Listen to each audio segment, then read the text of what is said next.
would like to introduce Dr. Reade from the University of Reading. He's in the UK, and he's a sports economist, and he's done a lot of work with Oldham soccer team. And so would you tell us a little bit more about yourself and how you got into the sports economics career? Yeah, sure. Thanks, Shirley. It's a pleasure to be with you as always. You have to excuse my background. I'm in my office. It's quite late at night here as well. So it looks slightly spooky. It's very dark outside. I'm an economist by nature. And while I was studying to my PhD, a fellow PhD student had some data on betting on football matches or soccer matches.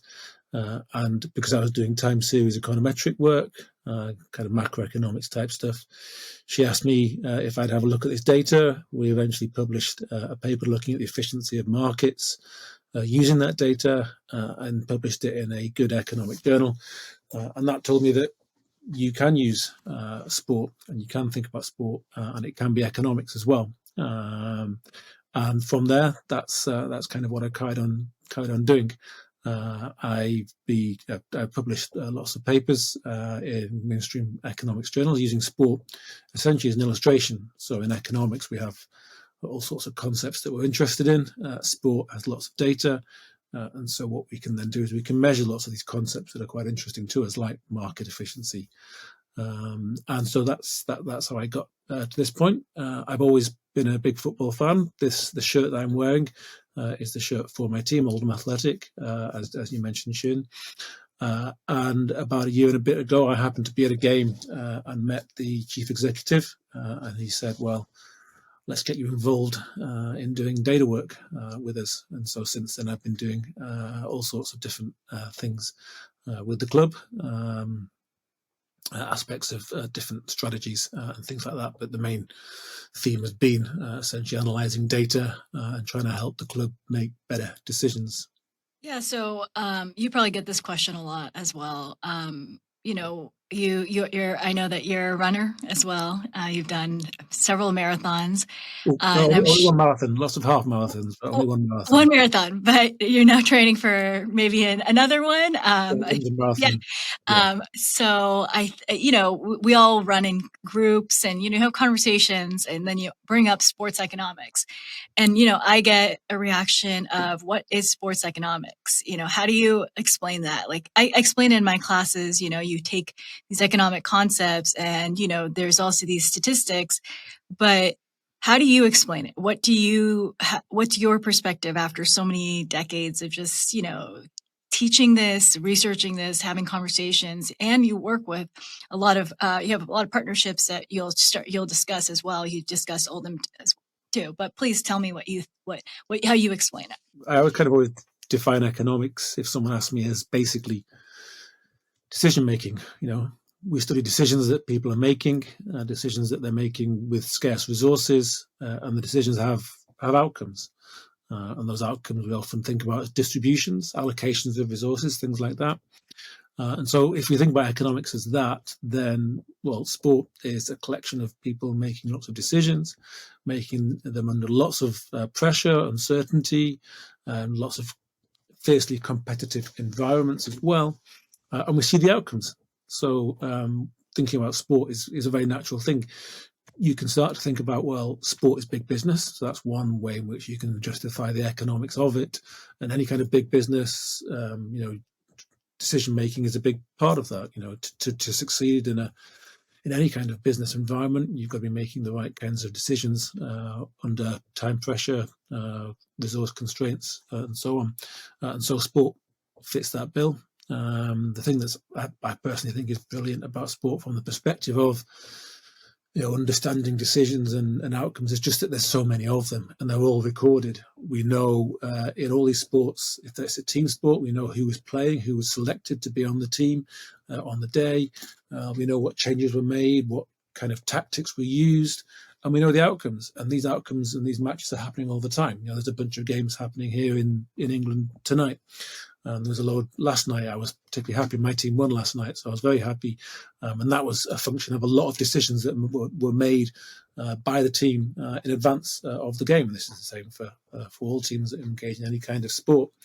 So for me, it's about decisions and outcomes, and we observe loads of them, and they're recorded in data sets, league tables, websites with reams of data everywhere that we can analyze. So, sports economics it's a specialization in economics. We all, specialize in something. But sports econ it's a very small niche. It's right. But within that niche, what is yours? Because what we think about in sports is that you can't really apply a lot of things from one sport to another, especially in econ. For example, it's pretty hard to go and analyze the competitive balance in America for soccer and the UK or Europe because of how the leagues are.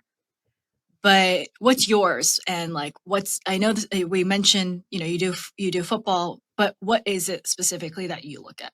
I know when I first began as an economist, you always ask what your specialism is, and it took me a long time to work out what it was. And I thought, well, sport will do. That'll be my thing that I specialise in. But of course, within sport, as you've pointed out, there's lots and lots of topics within sport. I think the thing that I've looked at the most has been demand for sport, basically, demand for attendance at sporting events. So you're probably aware that certainly in England and Scotland, for that matter, and a lot of Europe, the numbers of people that turn up at football matches is recorded, and obviously the outcomes of those games are recorded as well. And so I've always been quite fascinated by that. Thinking about aspects of the demand for the sport, to what extent do we care about how uncertain the outcome is? To what extent do we really just care about who the home team is? To what extent do we just want to go and see our team win? And you can start to try and understand that, by using structural econometric methods. You can get a sense of to what extent does a home win preference or kind of a loss averse type preference system dominate what we observe in the numbers of people turning up to football matches relative to do they actually want to watch something that's quite uncertain. Of course, stadium attendance isn't the only thing. People watch games on their TV, on their phone, all sorts of devices, and that's a broader way of looking at demand. But that's probably the main one. Obviously, I mentioned that I've been working more in depth with my team over the last year, and that's moved in the direction of analytics. So thinking about things like, you may be familiar, there's a paper by Ignacio Palacios Huerta, who looked at penalty shootouts or penalty kicks and kind of thought about them as a game theoretic interaction where you've got two players in the game. And they've both got two actions, essentially. He decided it was shoot left or shoot right, and the goalkeeper can dive left or dive right.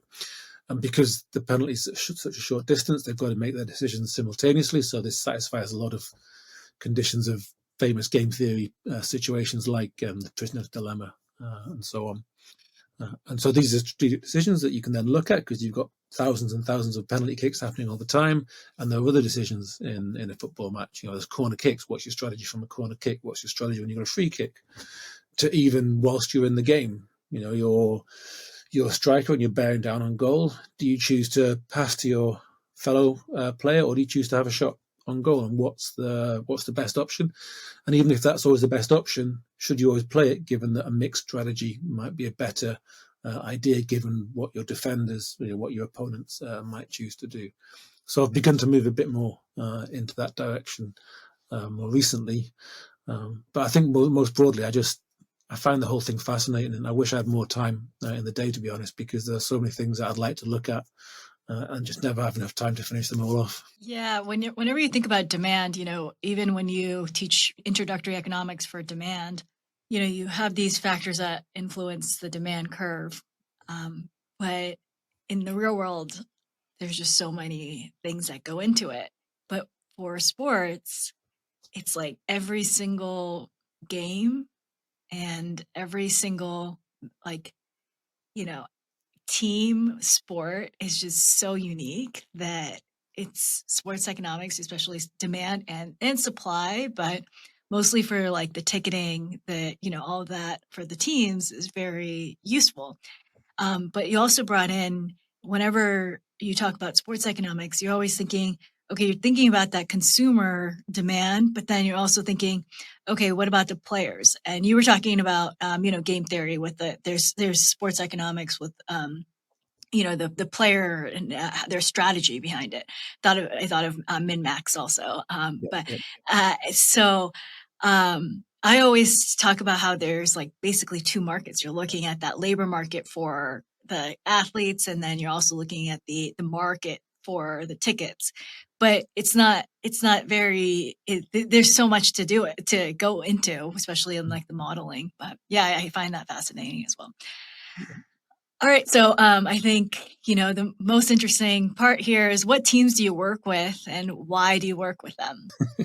Well, I mean, any team that happens to be, willing to work with me, I'm almost certainly, well, it doesn't go that far actually.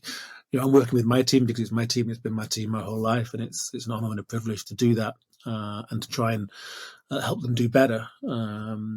My wife said to me, well, what if Manchester United comes in and asks you to do work for them? And she was disappointed when I said there's absolutely no way in a million years I would ever do anything for Manchester United. So if you're not familiar with rivalries and so on in English football, most people who don't like United absolutely hate them. And I grew up in Manchester. Oldham is just outside Manchester. And so I grew up when Manchester United were winning things and my team was dropping down the divisions. And so I learned to hate United quite passionately. But over the years, what have I got? I mean, through contacts within the university, we've tried to do work with Reading Football Club. Of course, that's the team in Reading. They had 3 years in the Premier League, but they're now in League One, and they're in the midst of a very difficult ownership situation, which is quite very problematic. The fans are protesting, and it's all a bit of a difficult situation. I also have connections at Brentford Football Club with one of the directors there, and so we've done a little bit here and there. And then most recently, I've been working with all football clubs in England and in Scotland have essentially a charitable arm, which will do kind of social good type things and make use of the club crest. So in every town that's got a football club, the football club has some kind of aura about it, which enables it to do things that ostensibly other organisations couldn't. So if I'm in Reading and I've got a top on that's got the University of Reading crest on, and I walk into a secondary school, probably no one knows who I am, what this crest is. But if I walk in with the Reading Football Club crest on, straight away people know what's going on. But all football clubs have what are called community trusts, and Southampton Football Club's community trust got in touch, and they were quite keen for us to try and help them out to analyse their charity work in the local community, doing things like helping kids who were excluded from school, who were offending, helping elderly people to be better on their feet and fall over less, and other types of interventions. So we've done a little bit of work with Southampton Football Club as well. And more broadly, the point that I always think about, the connection between sports teams and universities actually goes back to the labour market, which you mentioned. And so because the players themselves in the team sports that attract the most money, so NFL and soccer here in England, they're the ones that really determine the results. Literally 99.9% of the budget goes on the players, and everything else is has to be the sticking plasters to make sure that things work in every other aspect of how the club, all these sports clubs work. And so what that means is they're resource poor when it comes to things like analysing the social good that they do, analysing all sorts of other things like their pricing strategies for the tickets. There's a really interesting situation in that football clubs, sports clubs know all about their consumers, but if they raise prices for those that are willing to pay more, this is a terrible thing to do, and there's uproar and everything falls down basically. So a lot of economics doesn't really apply when it comes to sport. But basically, universities, on the other hand, we're full of students, especially students keen on sport, often playing sport. I think a lot more in US universities than here in the UK. But you're keen in sport. If you like sport, you're often a little bit more quantitative. You don't mind numbers. And so working with Southampton was fantastic, because I had a bunch of students on my module who took on these projects as their project, which got them 40% of their final grade. And they went down and presented their projects, the results of what they found on these programs that Southampton are doing in the local community, presented them to the football club at their stadium. Basically, universities are have more in terms of resources for doing the kind of analysis that sports clubs would like to know more about, but just don't have the resources to do it, because they're spending it all on employing the players, basically. Yeah, I think when I first met you and we went on a run and we were talking about this, like where that connection of the university and working with these teams is more than just, analyzing the data. You're also, making this social impact, especially you mentioned also the community. A lot of it, even when we work here with the LA Rams, is they have like youth programs, and that's where, like, more of the analysis for economics can help. But it's, college students are a big component of, making the way, leading. So yeah, so I was we'll get to competitive balance in the UK soccer, but so one of your works, I want to go into like the interesting aspects of competitive balance, but one of your works talks about competitive balance measures and the uncertainty outcome hypothesis in European football. So what is it that makes European football so exciting? Do you, without like any, not without any of the economics behind it, just do you find your own perspective of the United States and the UK between competitive balance, but then bring in your economic analysis? Yeah. Over here, when we kind of think about US sports relative to our sports, for some reason, the thing that most people focus on is the fact that here we have promotion and relegation, so teams will move up and down. Whereas, in America, obviously you have a franchise system, and the membership of leagues is fixed. That often seems to be something that I think fixates a lot of people. I think the more interesting thing actually is that American sports are much more heavily regulated than a lot of European sports. So relative to, basically, NFL to the Premier League, the Premier League is the Wild West, basically, compared to the NFL. There's no draft for how players come in. There's no revenue sharing. There's nothing in terms of salary caps or anything like that.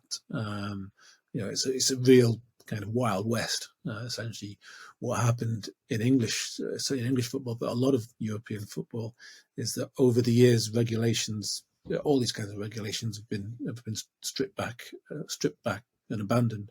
So that's kind of the really obvious difference to me, is that we have a much less regulated sporting environment, really, and it has its effect, because what it means is that actually, if you look at something like the number of different winners of the Super Bowl in NFL, and the other major sports in North America, because obviously I know Canadian teams play. My wife's Canadian, so I keep up with these things.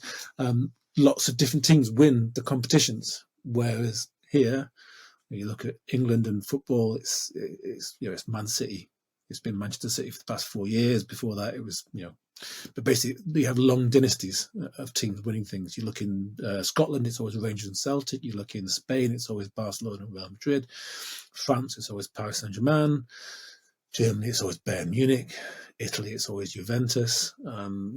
It's very, there isn't that same level of uncertainty. Yet, of course, billions of people watch all of these sports. People turn up, especially the Bundesliga has 50, 60,000 fans turning up to loads of games all around the country, even though Bayern Munich will win the league title yet again, this season. And it points to, obviously, the fact that isn't the only thing that matters. I guess each team has its own set of expectations, and if each team exceeds its set of expectations, that's what matters most. And also that community within your own team as well, I think matters, must matter, I guess, is the implication, given that there's just a very different level of competitive balance here relative to what you have in most major sports in the US. You tied this back to uncertainty of outcome hypothesis. And would you mind explaining that? And how does that take place in, making a decision to watch a game? For like you mentioned demand, right? What Mm-hmm. makes the consumer's decision to watch one game versus another? And that's why we use this economic theory model to look at. Yeah. So, I mean, there's a kind of an intuitive idea that we like games to be more uncertain. The more uncertain a game is, the more likely we are to watch the game, is the idea. And it's been an essential tenet of sports economics since the beginning, basically. And it obviously must be true. You wouldn't go to a match if you knew with 100% certainty what the outcome was going to be, I don't think. But of course, it's only one of a number of factors that determine, the choice that any individual makes to go to a sports event. In my own take on competitive balance when it comes to my team is I don't want it. I really don't want it. So this game last night, we scored in the 17th minute. The games are 90 minutes long. And we could have scored more, but we didn't. And so it meant that as the game drew on, it was still 1-0. And we let in one goal and the game's a draw, or we even lose the game. For me, there's far too much uncertainty. I'd liked it to have been 4-0. Nice, easy formality of a win. So I'd have much preferred that because I have a home win preference or a preference for my team to win. Now, of course, if my team did always win, I knew they were going to win because I knew, for example, the games were fixed for whatever reason or another, then maybe I might make different choices. So what I'm trying to say is I think there's a multitude of different factors that affect our decision to attend. Of course, there are other things. There's distance. I can't get to games because I live 180 miles from the stadium, so I can't get to a lot of games. There's a cost involved there for a travel cost. There's a cost in terms of, well, if I go to the game, I'm not spending time with my family. I'm not spending time doing X, Y, and Z. So there's all sorts of other decisions that come into place when you're thinking about sports attendance. But the one that people focus on and I think fixate on to some extent is the idea of competitive balance. And a lot of, almost all the academic studies, I would say, that are out there that have looked at this have certainly found that when it comes to stadium attendance, there isn't a preference for uncertainty. There's a preference for the home team to win, basically, and there's a loss aversion within that preference for the home team to win. And yet, despite that, league organisers, believe that this uncertainty of outcome hypothesis really matters, and that's the thing that they've really got to focus on maintaining through regulations, of different types. Yeah, you mentioned stadium attendance. So I only went to the one that was in Oxford, and do they have several stadiums, and have they built it over time?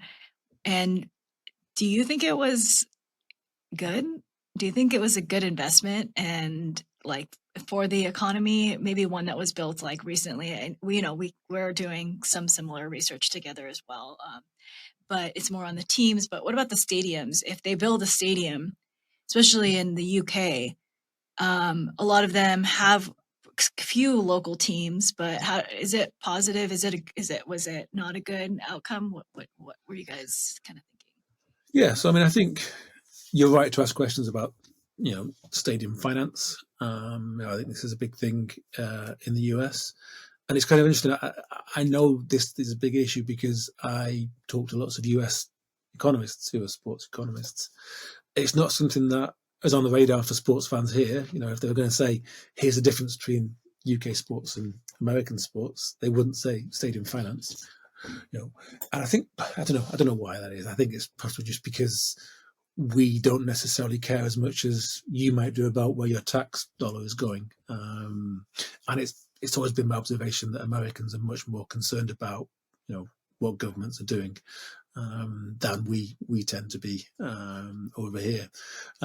But yeah, it's still the case that stadiums have to have an impact, right? They're a particular type of land use. They're a particular public resource essentially, or drain on public resources. Alternatively, if you went to Oxford United Stadium, I used to live around the corner from Oxford United Stadium, and if there was a match day, we knew that we couldn't go that way past the stadium because just couldn't get anywhere. People might park, illegally in front of our house when there's a game on, that kind of thing. And there are always signs around saying "Do not park here" and so on. But there's only a limit to which these kinds of things can be effective. But also, it's like any kind of big mass public event. There's all sorts of aspects of that which are good and bad. And so stadiums obviously have an impact. Should they be, if they're built, how should they be built? Essentially is the question. And most of the time here, it is with private money. So there isn't too much public money that's going into those developments. There'll likely be some public support in, things like the infrastructure, so metro links and maybe road developments and maybe favourable deals for land or real estate around the stadium, for example. But by and large, the stadium itself will be privately financed. An example currently being talked about a lot is Manchester United. Everything comes back to Manchester United at the end of the day, but they want to redevelop Old Trafford, their stadium, and the government has said that they will support United in doing this, but they're very clear that they're not supporting United in building a nice 100,000 litre stadium for them to use, because that's for them to use. How the government will help them is they will, help with the infrastructure around the stadium. One difference, again, another difference between US stadiums and European ones is we don't have a stadium and then vast acres of parking lots, or car parks as we call them. Most stadiums will have very limited car parking, and it'll be public transport that you'll be getting to and from the stadium on. So that's where the public support will often come in the form of improving public transport links to and from sports stadiums. I guess what I would be thinking is that there's more teams. So if there's a stadium, so I think about it in terms of like when we have a mega event like Olympics, sometimes it's not always, it's not always positive outcome. They don't always gain. They sometimes lose. And so I wonder when we're looking at a stadium and, a certain team, I mean, we're doing this, but in other variables. But if we have, let's say, some of the teams are so close to each other, and that if there's stadium built, but that team's not really doing well, then, are they making enough to like for their investment? But I mean, that's going to be the long run. That's over several years, and that's a lot of analysis. But I guess in perspective, I wonder, like, because of so many teams in that area, whereas like in the United States, like it's used for a lot of different teams, but it's like there's a really big investment, and it's like in one area, and then yeah, you have this research on noise and how a team does. Would you be able to explain more about it? Because I found that really interesting. And you go to games sometimes, and they say, "Let's get loud," and it's like, why? What's the outcome? Yeah, I mean, fundamentally, that's what we'd love to be able to kind of say is something about essentially the impact of supporters. I suppose when I was talking about stadium demand and numbers of people in stadiums and so on, the other thing that I've often been interested in, with my research has been, what's the impact of those fans on outcomes. There's been a number of studies over the years that have tried to look at this. And you find, of course, that if you do a simple correlation type analysis, the correlation is that the higher is the attendance, the more likely is a home win. And you can say, oh, look, more fans, therefore the home team does better. They cheer them on, everything's great. But of course, equally, there's more fans because the home team is better. They've got a good home team, so more fans can watch them. So it isn't obvious that the causality is one way or the other. And even if you can establish causality, what's the actual mechanism? So I'll talk about football or soccer because it's what I know best. But if you're thinking about soccer, you're thinking about a soccer game. It could be that the crowd's getting there and they're cheering on the players, and the players feel really motivated and they do better and they run faster and they shoot better and all this kind of stuff. That's one mechanism, the players. It could be the officials. It could be the referees, the umpires, and so on, the linesmen or assistant referees and so on in football. It could be that they hear, subconsciously they hear the noise and they make a decision. If you went to a football match when you were in Oxfordshire, and you may have heard the noise when the ball hits a player somewhere near here, literally everyone in the crowd shouts, handball, and I don't know, maybe it doesn't have any effect, but equally at the same time, if all the crowd suddenly shouts for something, psychologically it must have some impact in terms of what the referee and the assistant referees hear and what they decide. And again, there's been studies on this, and lots of studies made use of COVID, of course, because in COVID time there were empty stadiums and sport taking place with empty stadiums. And so you've taken out the effect of crowds. And lots of people, I also wrote a paper on this as well, a couple of papers, where we looked at the effect on the awarding of yellow cards, so a discretionary decision made by referees. And we found that in the absence of a crowd making noise, referees gave fewer yellow cards to players on the away team. So that's an argument that there's a mechanism through the referee to favour the home team when there's a crowd. They give more yellow cards to the away players. And again, that's arguably because they shout for decisions, and the referees and the assistant referees are influenced by that. So that's two mechanisms. The other one is that the management team, the coaching staff, make different decisions, perhaps more aggressive decisions, more early decisions, different decisions that mean that the home team does better with more fans in the stadium. And so there's at least three mechanisms, and even if it's only one of those, you've still got to somehow distinguish the one from the rest, because if you say, oh, look, it's the referee because, we found that there were fewer yellow cards given against away players when there was no crowds in the stadium. Well, it could also be that the players behave differently, right? Players behave more aggressively, perhaps, and that's why they're being given more yellow cards. So even if we look just at the referee's decisions, the referee's decisions are a function of what the players have been doing. So this is a long-winded way to say that what I was interested in looking at was, as much as possible, the impact of crowds on match outcomes. And so what we collected was numbers of away supporters in the stadium. So I think this, in terms of a culture, it differs from country to country. But in England, there's a big culture of fans travelling to watch their team play on an away game. So last night the game was a very local game, but there was 2,500 of my team's fans, Oldham's fans, at this game, and only the home team only had about 3,500. So there was a very kind of a quite even balance of the number of supporters in the stadium. But longer distances, so I've been to games down here, which is 180 miles from my team, and there's been 150 of my fans there. My team's fans, I should say. They're not fans of me.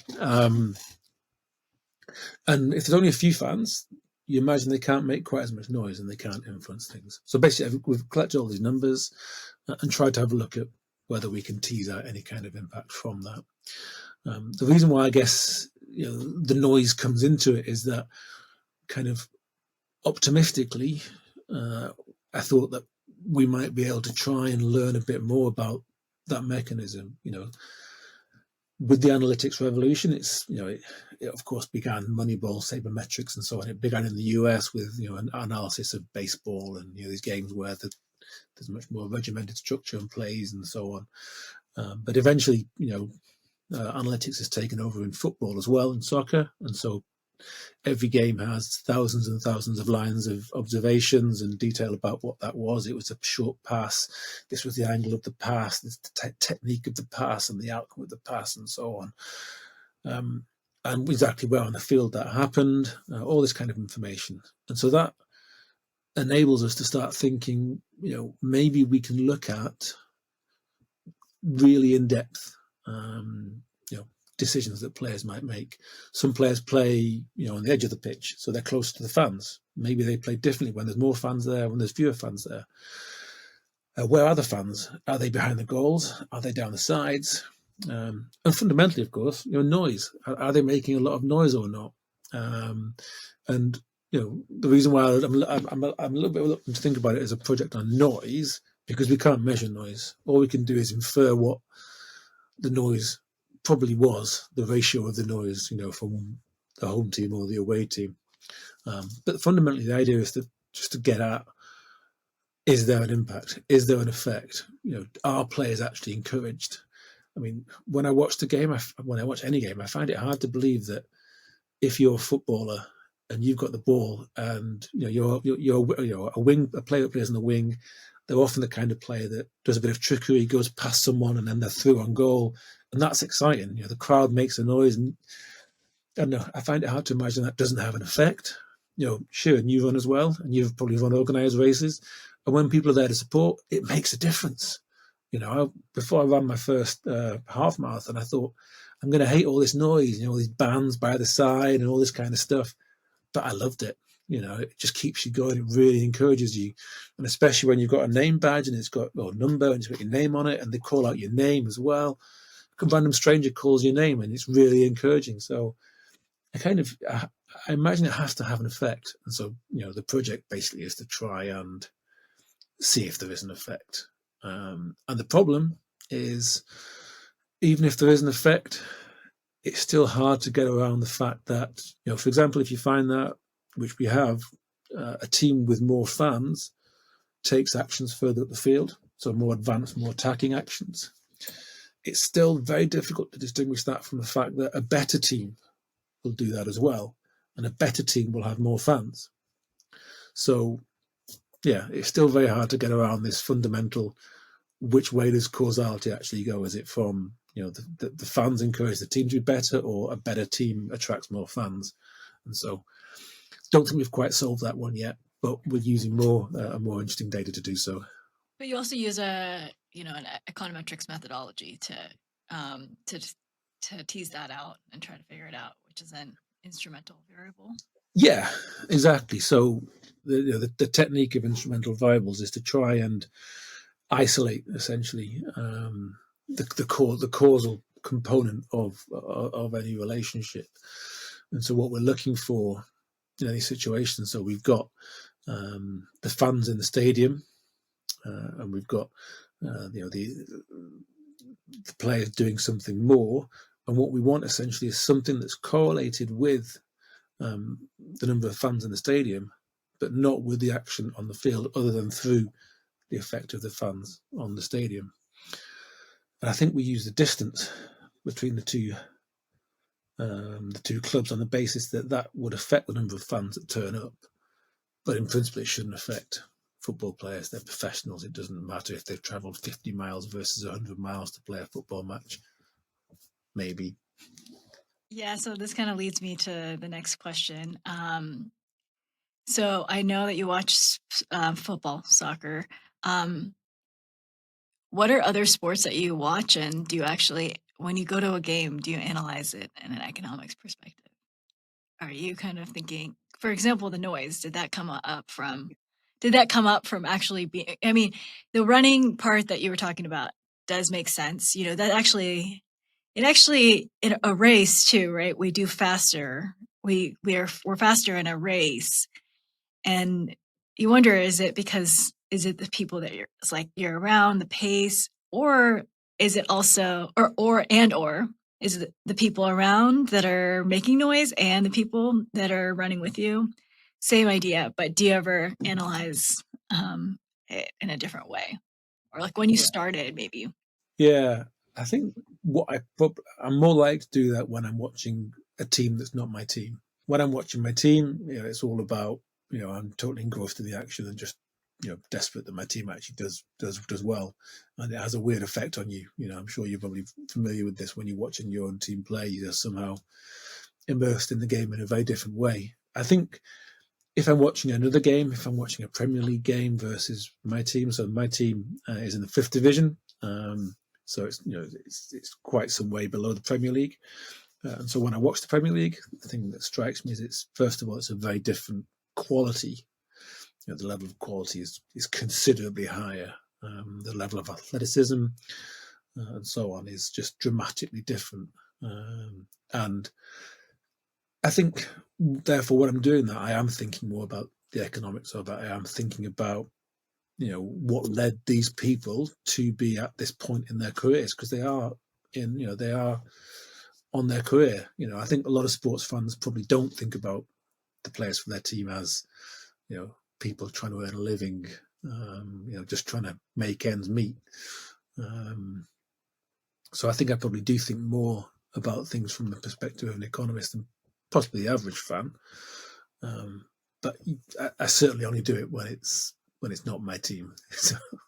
My next question is going to be, how did you see sports economics evolve over time? Because it's not always been, a lot of sports economists working in the field, and that's also an effect. You have a conversation. We have a group chat.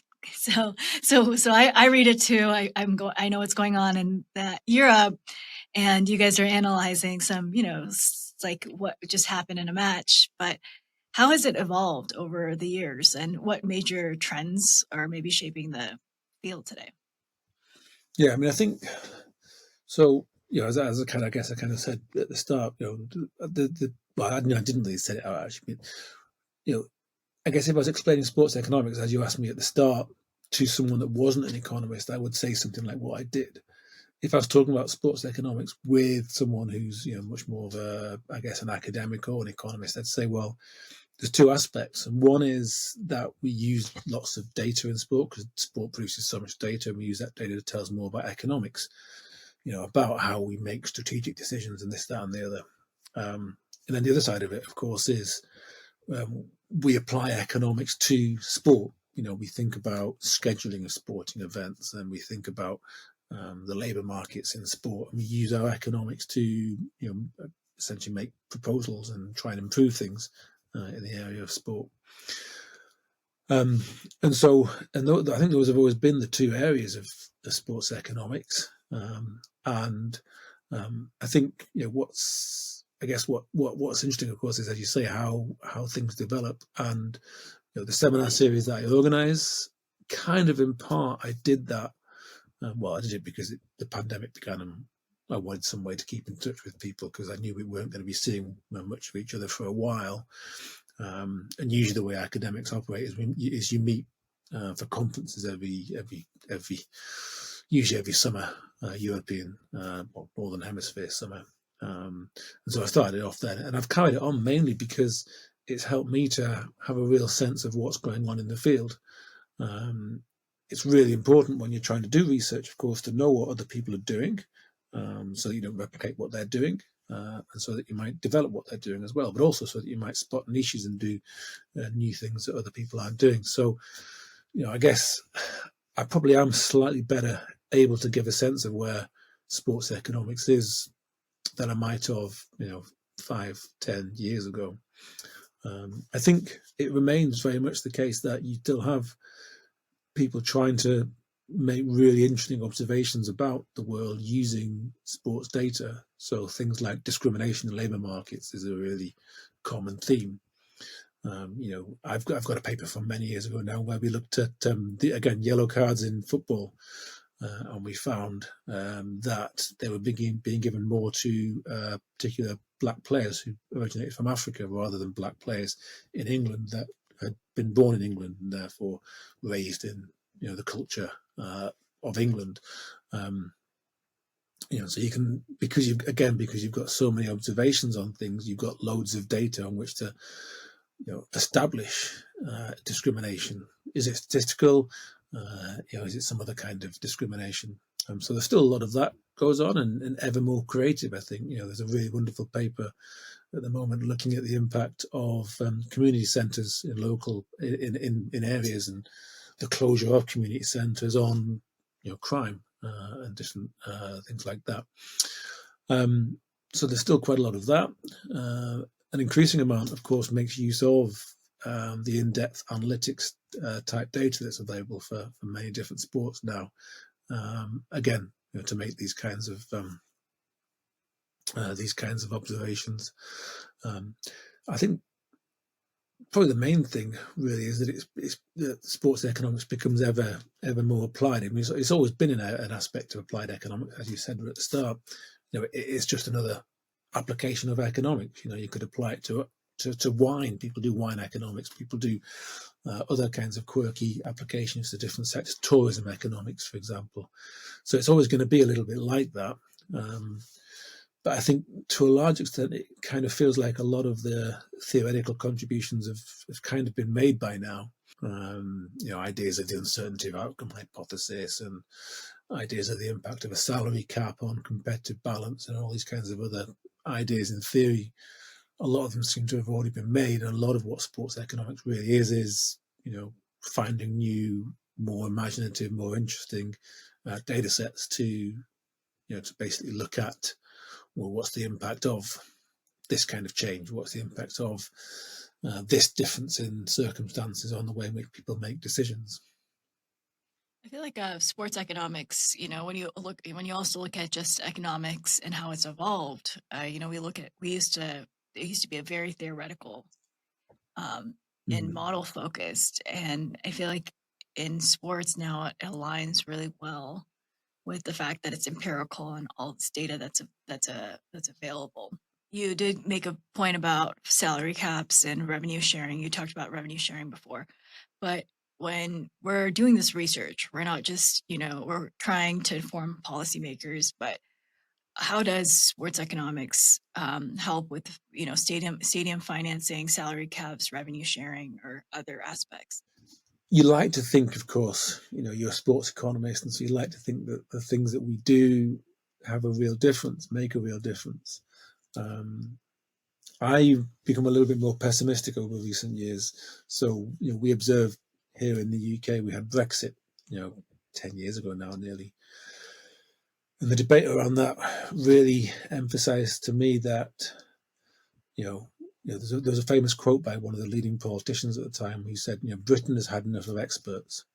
And the idea essentially, and this was run with everywhere, is, okay, you're an economist, you can talk about GDP, but what does that GDP really mean? How does it affect me?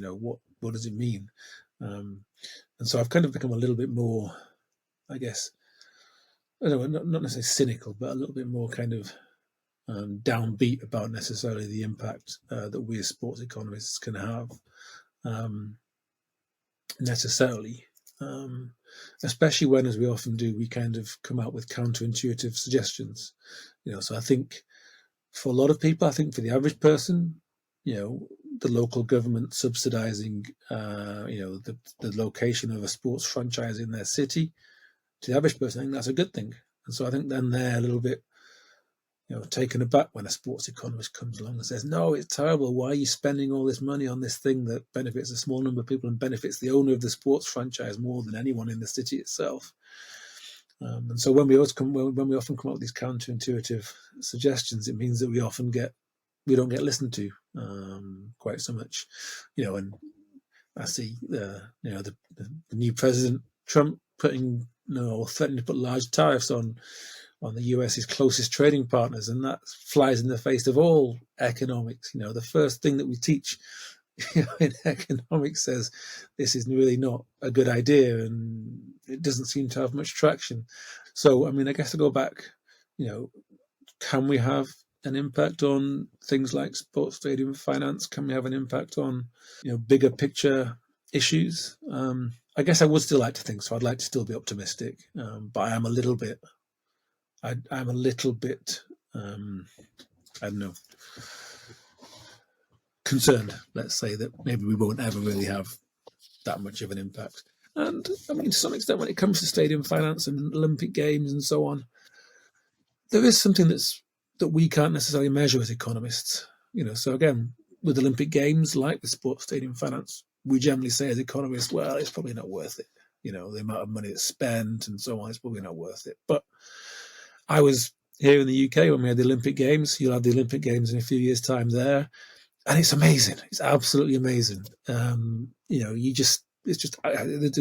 ways in which you can't describe it. The buzz, everything about it is just wonderful. And you have, 2, 3, 4 weeks where it's just, everything's fantastic. on that level of feel good factor, you can try and measure it. You can come and put numbers on it and so on. But I don't know, and I kind of come back to always, you think about the fact that rational economic agents who are well aware of vested interests arguing for certain things still decide that these things are good to do, suggests there must be reasons that perhaps we're not yet necessarily capturing as economists when we're analysing these things. Yeah, and there's also so many aspects to the model, right? For Los Angeles, so I know there's going to be a really big bias here because we're in Los Angeles. In 1984, they were the first city that had this surplus, and it explains it. We have all the infrastructure, but there's actually before that, many cities didn't want to host it. Yeah. And if they actually go off that model and choose maybe cities that are similar to Los Angeles, or just kind of, have this sort of, just like a framework, it could be possible that it's not always a loss. So I think I believe London also did pretty well in 2012 too. So there's sometimes a positive impact. So let's see. Let's just wait till 2028. Yeah. So this is one of my favorite questions because this is how I got into sports economics was behavioral economics. You actually did talk about loss aversion, but there's a lot of behavioral economics, and it's almost at every single game. We might not even expect it, like that. Even us as consumers, we're experiencing behavioral economics when you go there. Just like you were talking about loss aversion and uncertainty of that. Can you explain a little bit more about that? Like maybe one concept or. I mean, I think my kind of very simplistic understanding of behavioral economics is essentially, understanding a few of those biases that mean that we don't necessarily act as rational economic agents. And again, the data in sport mean that it's waiting there to be analysed from that perspective because you've got such an amount of data, to look at these things. One of the papers that I liked a lot that I saw a year or two ago was looking at decisions based upon essentially. For me, it always comes back to soccer. So my apologies to those in the audience who don't care for soccer. But there's a paper which looked at shots on goal in football, soccer, that hit the post. Because once they hit the post, well, some of them go in and some of them don't go in. And of course, the ones that go in, they're goals, and the goal scorer gets adulation, gets picked for future games, and so on.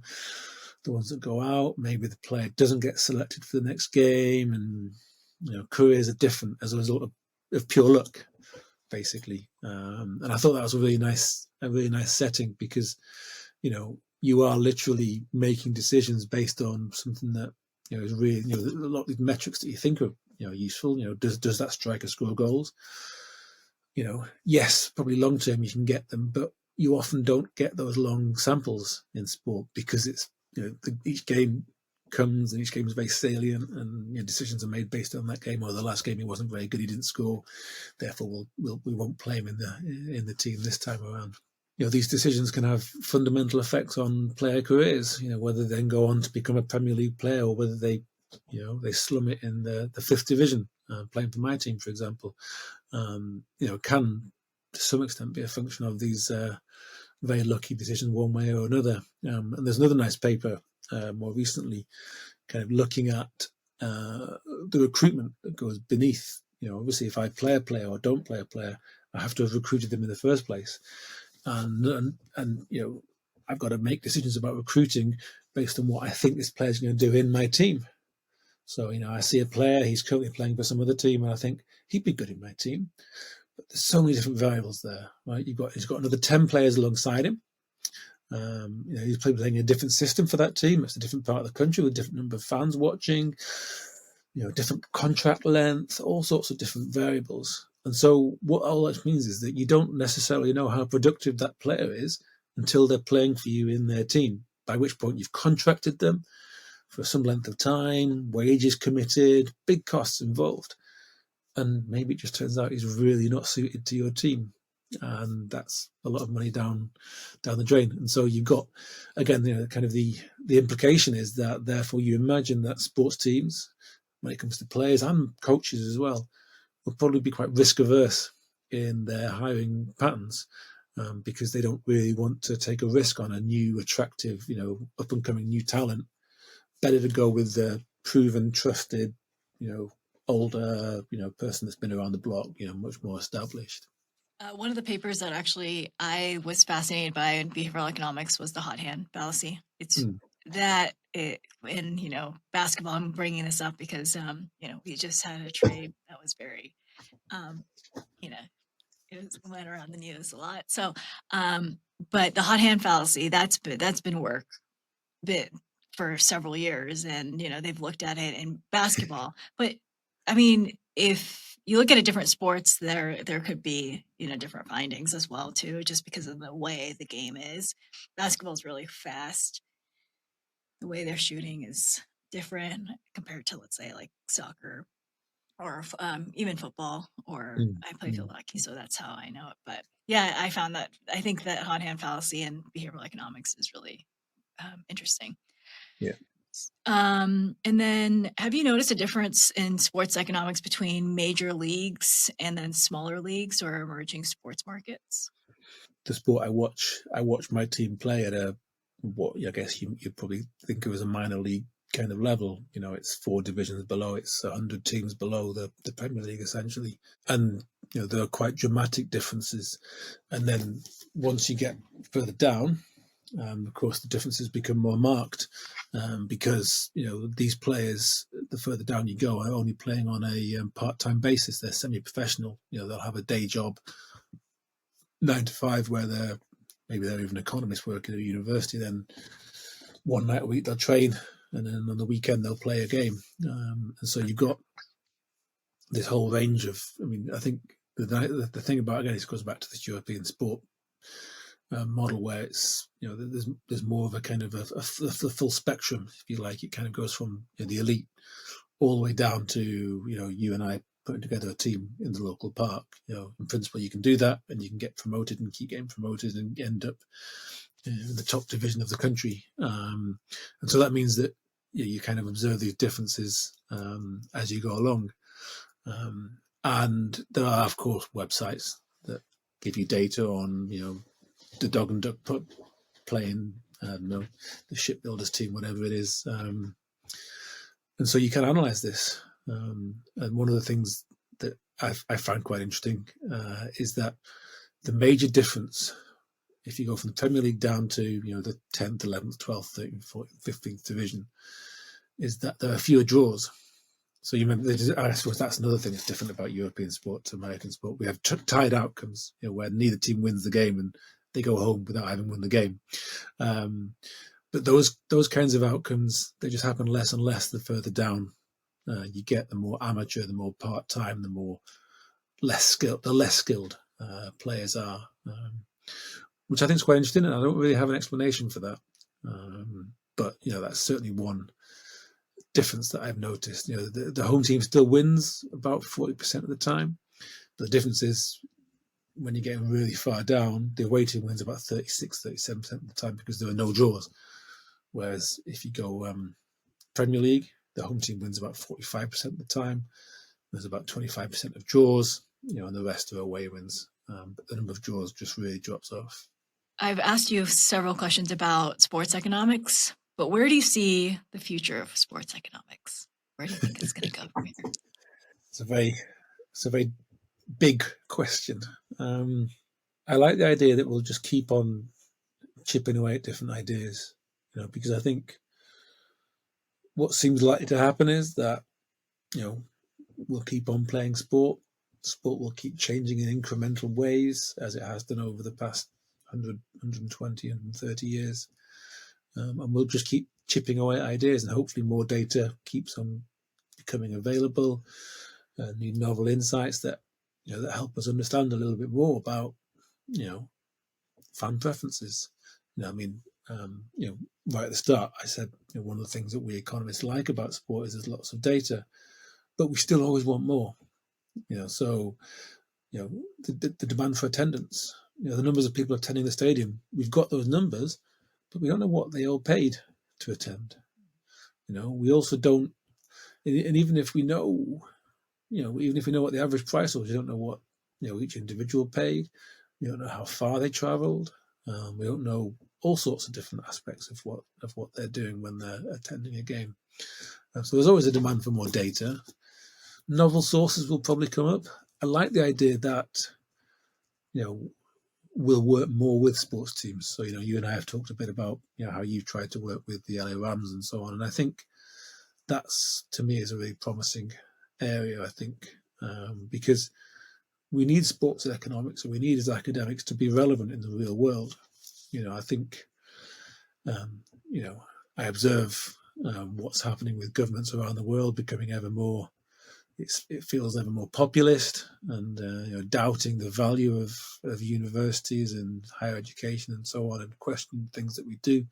So we do have to remain relevant, and we've got a lot to contribute in the area of sport. So I think collaborations with teams are probably things that will be on the up, and that presents huge opportunities, because if you're working with teams, there's a bunch of economists in Germany, Tim Pawlowski and others, they work with teams like Stuttgart and other teams, and they've got really fascinating data. So Tim Pawlowski's got a paper where they look at beer consumption. When you came to England, Sharon, unfortunately, you couldn't have a beer and watch the game in the stand, sadly, because we have laws against that, because English fans can't behave themselves. But in Germany, you can buy a beer and sit there and watch the game drinking your beer. It's very civilized. But because of that, and because of that availability, Stuttgart wanted to know, how do beer sales fluctuate with what's going on in the game? And as you can probably imagine, the more tense is the game, the less likely people are to go and buy a beer, because you're watching the game and you're too engrossed in the game to go and think about going and getting yourself a beer. And obviously, if it's a foregone conclusion, everything's going well, and if it's a positive surprise for the home team, beer sales are going up. So, yeah, I think we'll become ever more quantitative, as we've always talked about, and hopefully we'll be doing ever more relevant bits of work rather than esoteric, bits of economic theory that we think might be interesting to publish in some weird journal somewhere or something. Thank you for answering all the questions, Dr. Reade. We've learned a lot about sports economics, but specifically what kind of research that you do and what's your niche. So it was nice getting to know you. Well, thank you very much for having me. It's been a great pleasure.